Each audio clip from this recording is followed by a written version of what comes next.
Berawal dari kunci yang tak berkarakter, apalagi banyak kumpulan kunci bermiripan, sulit banget untuk dibedakan. Kali ini Garitinin pengen buat sesuatu agar kunci itu mempunyai ciri khasnya sendiri, yaitu gantungan kunci. Ini pertama kalinya aku membuat sendiri gantungan kunci dan aku ingin memasukkan seni di dalamnya. Tapi apa ya bahan dasar gantungan kunci yang cocok bagi pemula? Aku pun menemukannya. Ya, itu resin epoksi. Kalau kalian penasaran untuk membuat gantungan kunci dari resin, ayo ikuti aku ya. Welcome to my gallery, Galeri Tinil. Hai semua, kali ini saya ingin membagikan tutorial membuat gantungan kunci dari resin. Tutorial ini cocok banget bagi kalian yang masih pemula. Sebelum mulai, kalian harus menyiapkan alat dan bahan dahulu ya. Aku membeli resin epoksi, alat dan bahan pendukung lainnya di salah satu toko online di Shopee.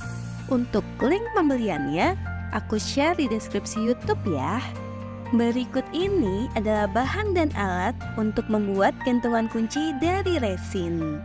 Untuk bahan utamanya, yaitu resin epoksi import dan katalisnya. Untuk alatnya, ada gelas ukur silikon, corong silikon, pinset stainless steel, pengaduk silikon, cetakan silikon berbentuk lingkaran, digital kitchen scale, tusuk gigi, sarung tangan, masker wajah, dan celemek. Sedangkan bahan pendukung lainnya yaitu lantai gantungan kunci, stone flakes, pigmen warna biru, topping kerang mini, topping pasir alami, electric nail drill grinding, amplas, dan pilox.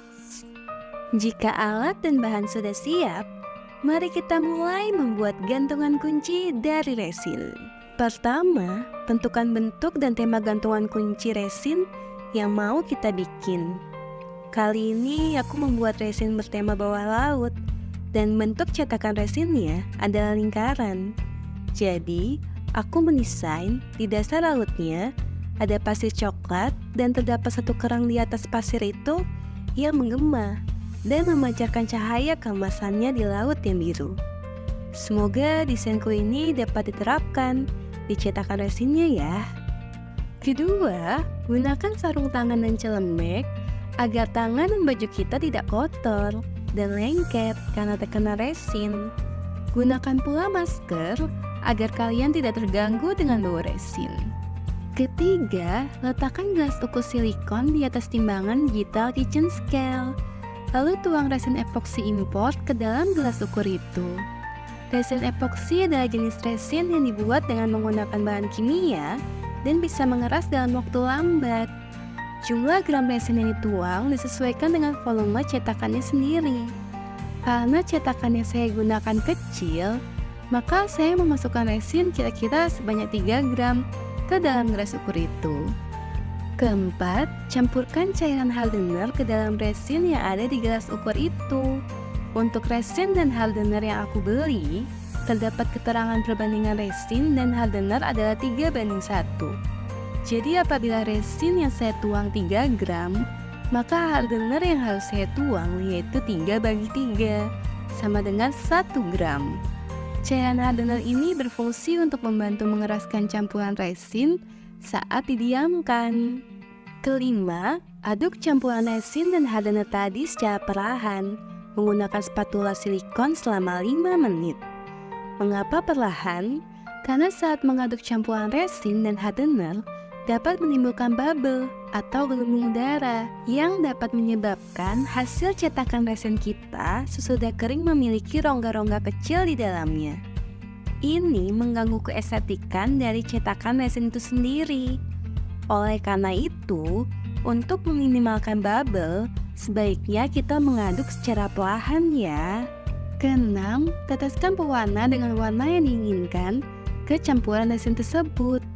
Karena warna dasar yang saya butuhkan satu yaitu biru, maka saya hanya meneteskan pewarna biru saja ke campuran resin tersebut. Kemudian, Aduk perlahan sampai warna merata ke seluruh campuran resin. Untuk proses menetesnya cukup sedikit saja ya. Hal itu karena saat tetes kecil pewarna diaduk merata ke campuran resin, warna sudah cukup biru. Semakin banyak meneteskan pewarna, warna campuran resin itu semakin pekat. Ketujuh, masukkan campuran resin yang telah berwarna ke dalam cetakan secara perlahan. Jika setelah dimasukkan ke cetakan masih ada bubble yang terjebak dalam campuran resin itu, maka kalian dapat menggunakan tusuk gigi untuk mengangkat bubble keluar dari campuran resin. Kedelapan, hiaslah campuran resin di cetakan tersebut sesuai dengan desain yang sudah dirancang tadi. Ini adalah tahap yang paling saya suka, seperti melukis saja rasanya, dengan cara yang berbeda. Diawali dengan menaburkan pasir sebagai dasar raut, lalu meletakkan kerang kecil di atas pasir itu. Kemudian, menamburkan stone flakes sebagai cahaya keemasan yang terpancar dari kerang di laut yang biru. Dalam proses penghias ini, kita memerlukan pinset untuk memperbaiki pola hiasan di dalam resinnya. Kesembilan, diamkan campuran resin yang telah dihias sampai benar-benar kering. Saya membutuhkan waktu hingga 1-2 hari untuk benar-benar yakin bahwa campuran resin ini benar-benar kering. Hal itu karena saya masih pemula, jadi saya sangat berhati-hati untuk meyakinkan bahwa ini benar-benar kering. Ke-10, keluarkan resin yang telah kering dari cetakannya. Jika hasil resin kering dan tidak lengket, maka selamat, kita berhasil membuat resinnya dan bisa lanjut ke tahap finishing. Ke-11, jika kalian menemukan bagian resin ada yang tajam atau bagian yang tidak halus, kita dapat menggerinda dan mengamplasnya. Di DIY kali ini, saya menggunakan electric nail drill grinding untuk menghaluskan lubang-lubang yang ada di resin dan juga pinggiran-pinggiran resin. Selanjutnya, saya menggunakan amplas. Untuk proses pengamplasan, gunakan terlebih dahulu dari amplas dari nomor terkecil sampai nomor terbesar. Hal itu karena semakin besar nomor amplasnya, maka semakin kasar amplasnya. Ke-12, semprot piloks ke resinnya agar resin mengkilat. Ke-13, sambungkan rantai gantungan kunci pada resin tersebut menggunakan tang. Dan selamat, kalian berhasil membuat gantungan kunci dari resin dengan tema bawah laut.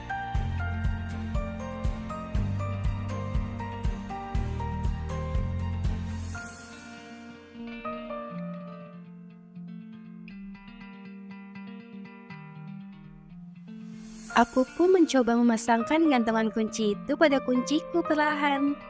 Dan setelah gantungan kunci itu terpasang, yeay! Akhirnya kunciku mempunyai karakternya sendiri. Kerang laut yang menggema di bawah laut dengan pasir yang mendasarinya. Akhirnya aku dapat dengan mudah menemukan kunciku sendiri. Di antara banyak kunci, tidak merasa ragu lagi untuk meyakinkanku bahwa ini adalah kunciku. Sekarang giliran kalian ya untuk membuat kuncimu berkarakter. Oke, sekian dulu DIY membuat gantungan kunci dari resin. Nantikan DIY lainnya di Gallery Tinin. Sampai jumpa!